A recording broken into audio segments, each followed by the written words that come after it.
आज की video lecture में हम प्रोटीन्स के बारे में पढ़ेंगे। प्रोटीन्स जो हैं वो अल्फ़ा एमिनो एसिड्स के पॉलीमर्स हैं और एनिमल बॉडी की मेंटेनेंस और ग्रोथ के लिए बहुत ही ज़रूरी है और इसी कारण से हमारी डाइट का एक इसेंशियल पार्ट है प्रोटीन डाइट।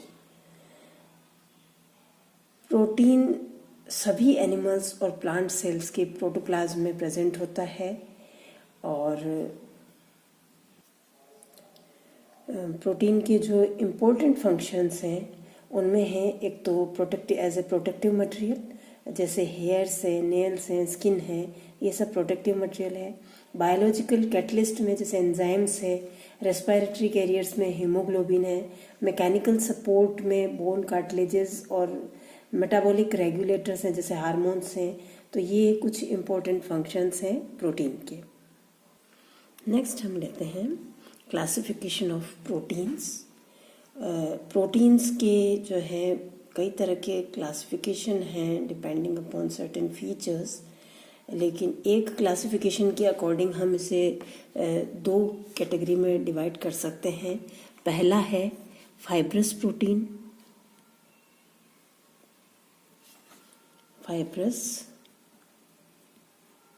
प्रोटीन ये जो है वाटर इनसॉल्युबल है, water insoluble, but it is soluble in alkali and acids. Strong acid alkali में डिजॉल्व हो जाते हैं और एक थ्रेड लाइक स्ट्रक्चर होगा इनका,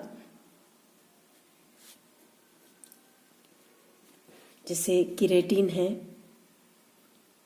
हमारे हेयर्स और नेल्स में, और मायोसिन है जो मसल फाइबर के अंदर प्रेजेंट होता है। ये सारे के सारे आपके फाइब्रस प्रोटीन में आते हैं। दूसरा है ग्लोबुलर प्रोटीन। ग्लोबुलर प्रोटीन ये वाटर सॉल्युबल है और डाइल्यूट एसिड एल्कली में भी डिसॉल्व हो जाते हैं। वाटर सॉल्युबल है ग्लोबुलर, और शेप इनका जो है नाम से क्लियर है, स्फेरिकल शेप होगा। जितने भी एंजाइम्स हैं, हार्मोन्स हैं, ऑल एंजाइम्स, हार्मोन्स, जैसे इंसुलिन है, हीमोग्लोबिन है, एल्ब्यूमिन है, ये सब आपके ग्लोबुलर प्रोटीन के एग्जाम्पल्स हैं। एक और क्लासिफिकेशन का हमारे पास बेसिस है जिसके आधार पर हम इसे टोटल 3 कैटेगरी में डिवाइड कर सकते हैं। पहला है सिंपल प्रोटीन। सिंपल प्रोटीन को अगर आप हाइड्रोलाइज करेंगे तो केवल हमें अल्फा एमिनो एसिड मिलेंगे। Alpha amino acid on hydrolysis.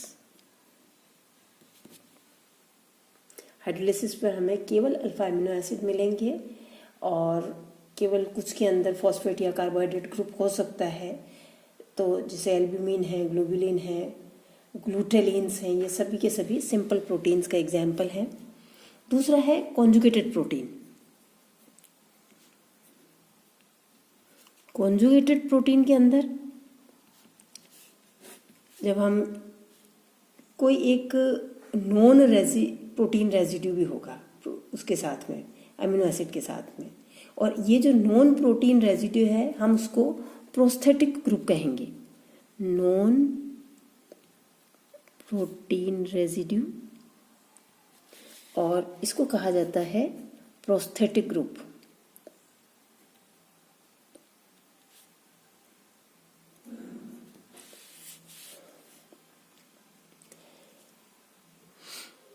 जब इन प्रोटीन्स का हाइड्रोलिसिस करवाया जाता है तो अल्फा एमिनो एसिड तो मिलेंगे ही, साथ ही साथ जो ये हमारा नॉन प्रोटीन पार्ट था, ये कार्बोहाइड्रेट हो सकता है, न्यूक्लिक एसिड, फॉस्फोरिक एसिड हो सकते हैं, ये भी साथ ही साथ मिलेंगे। एग्जाम्पल की बात करें कॉन्जुगेटेड प्रोटीन्स के, न्यूक्लियोप्रोटीन, न्यूक्लियोप्रोटीन, ग्लाइकोप्रोटीन,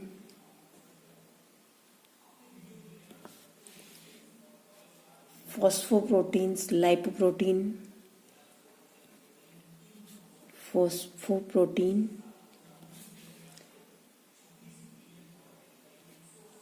लाइपोप्रोटीन, ये सब कॉन्जुगेटेड प्रोटीन के एग्जाम्पल हैं। थर्ड है आपका डिराइव्ड प्रोटीन। डिराइव्ड प्रोटीन्स जो हैं ये डीग्रेडेड प्रोडक्ट्स हैं कॉम्प्लेक्स प्रोटीन्स के हैं। जैसे जो डीनेचर्ड प्रोटीन है, प्रोटियोजेज हैं, पेप्टोन्स हैं, पॉलीपेप्टाइड्स हैं, ये सब डिराइव्ड प्रोटीन के एग्जाम्पल हैं। तो नेक्स्ट हम लेते हैं characteristic reactions of proteins. Proteins के कैरेक्टरिस्टिक रिएक्शन कुछ इस तरह से हैं। फर्स्ट है निनहाइड्रिन रिएक्शन। जब एक प्रोटीन सॉल्यूशन को निनहाइड्रिन के साथ में गर्म किया जाता है, ब्लू कलर आता है, ब्लू कलर, तो वो प्रोटीन को कंफर्म करेगा। सेकंड है आपका बाइयूरेट टेस्ट।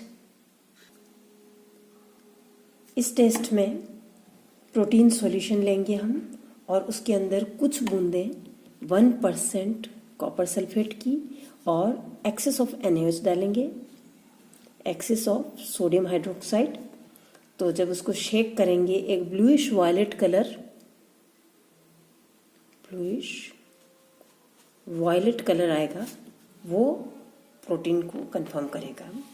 तीसरा टेस्ट है ज़ेंथोप्रोटिक टेस्ट।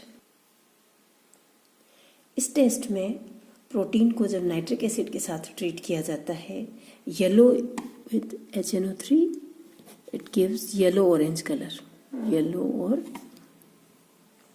ऑरेंज कलर आएगा, तो ये ज़ेंथोप्रोटिक टेस्ट होगा आपका। नेक्स्ट लेते हैं मिलन्स टेस्ट। जब हम प्रोटीन को मिलन्स रिएजेंट के साथ में ट्रीट करेंगे, गर्म करेंगे, तो ये वाइट प्रेसिपिटेट देगा। मिलन्स रिएजेंट क्या है? Mercuric nitrate HgNO3 mercurous nitrate होगा और इसके अंदर HNO3 plus a little amount of HNO2, ये तीनों जो है मिलके ये मिलन्स टेस्ट बनाएंगे और ये प्रोटीन के साथ में वाइट पीपीटी देंगे। नेक्स्ट है हेलर्स टेस्ट। इस टेस्ट में हम प्रोटीन सॉल्यूशन ले लेंगे एक टेस्ट ट्यूब में और कॉन्सेंट्रेट HNO3 उसके साइड से उसके अंदर डालेंगे, तो दोनों लेयर्स जहाँ मिलेंगी वहाँ एक वाइट लेयर बन जाएंगी, दोनों लिक्विड्स के जंक्शन पे वाइट लेयर। तो ये प्रोटीन की प्रेजेंस को कंफर्म करेगी। दूसरे टेस्ट में ग्लाइकोक्सिलिक एसिड और H2SO4 की कुछ बूंदें अगर प्रोटीन सॉल्यूशन के अंदर डाली जाती है, ब्लूइश कलर आएगा, तो प्रोटीन कंफर्म हो जाएगा। नेक्स्ट लेते हैं हम आयोडीन टेस्ट। जब हम प्रोटीन को आयोडीन के साथ रिएक्ट कराते हैं, आयोडीन सॉल्यूशन या तो KI में बना लें या अल्कोहल में बना लें, ये येलो कलर देता है। I2 gives you yellow colour with protein. तो ये कुछ टेस्ट थे जिनसे कि हम प्रोटीन का आइडेंटिफिकेशन कर सकते हैं। नेक्स्ट लेते हैं हम प्रोटीन स्ट्रक्चर।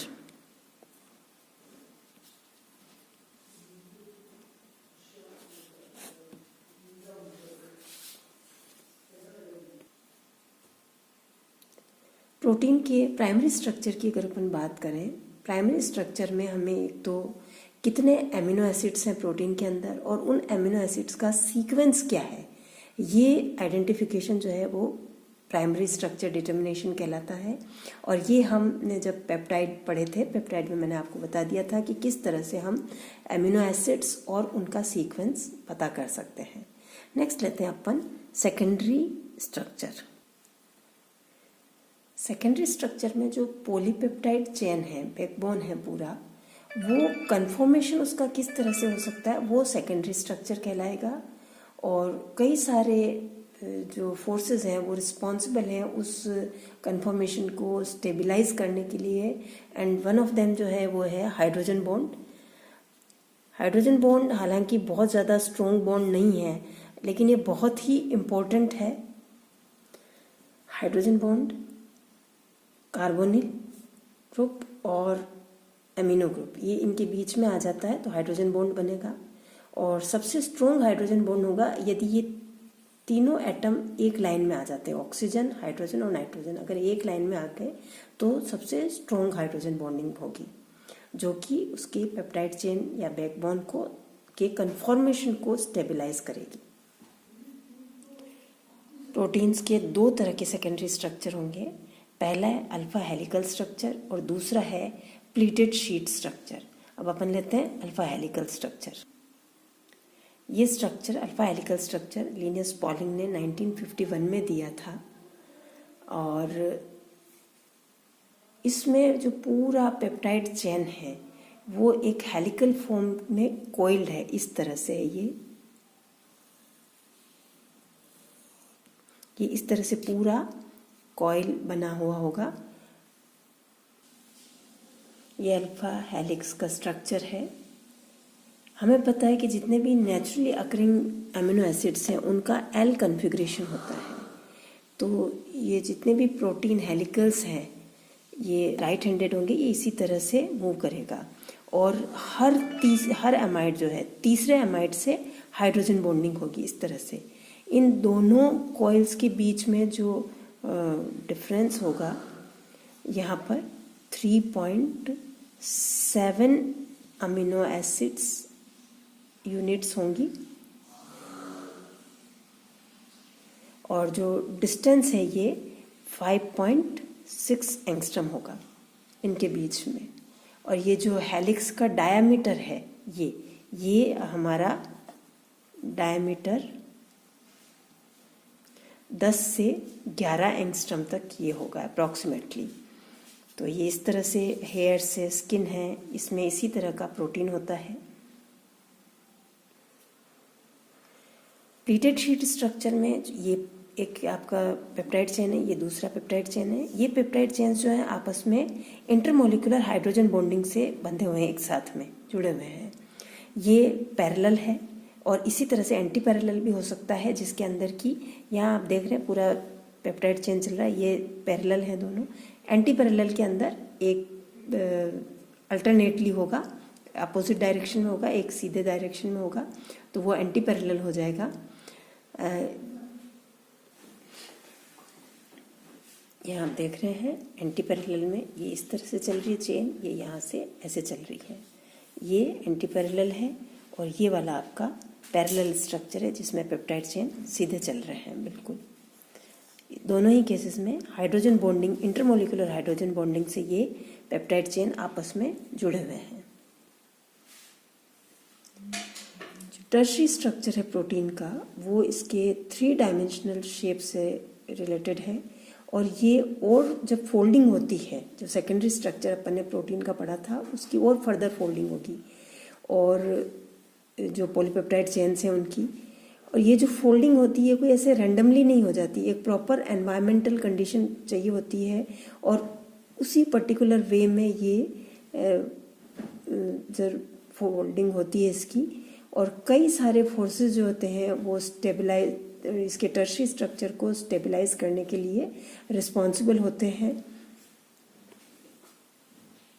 ज़्यादातर प्रोटीन्स की जो फोल्डिंग होती है वो इस तरह से होती है कि जो हाइड्रोफिलिक या पोलर ग्रुप हैं ये बाहर की तरफ एक्सपोज रहते हैं एक्वस एनवायरनमेंट की तरफ, और जो नॉन पोलर ग्रुप है हाइड्रोफोबिक पार्ट उसका वो अंदर की तरफ और इंटीरियर की तरफ ये एनक्लोज रहता है। नेक्स्ट लेते हैं हम प्रोटीन डीनेचुरेशन एंड रीनेचुरेशन। सबसे पहले लेते हैं अपन डीनेचुरेशन। डीनेचुरेशन, जितने भी प्रोटीन्स हैं सारे के सारे ऑप्टिकली एक्टिव हैं, ऑप्टिकली एक्टिव हैं। और जब इनको कुछ रिएजेंट जैसे अल्कोहल, एसिड, एल्कली या हैवी मेटल सॉल्ट्स के साथ गर्म किया जाता है, ट्रीट किया जाता है, तो इनका या तो कोएगुलेशन हो जाएगा या प्रेसिपिटेशन हो जाएगा और इस स्टेट में हम कहेंगे कि भाई ये डीनेचर्ड हो गया है और इस प्रोसेस को हम डीनेचुरेशन प्रोसेस कहेंगे। जनरली जो डीनेचुरेशन है वो आइसोइलेक्ट्रिक पॉइंट के नज़दीक होता है और डीनेचुरेशन के अंदर क्या होता है कि इसका जो पेप्टाइड चेन है उसका कन्फॉर्मेशन या जो फोल्डिंग है अनफोल्ड हो जाएगा वो। और जैसे ही प्रोटीन डीनेचुरेशन हो जाएगा तो उसकी बायोलॉजिकल एक्टिविटी भी ख़त्म हो जाती है या चेंज हो जाती है, तो हम उसे डीनेचुरेशन कहेंगे।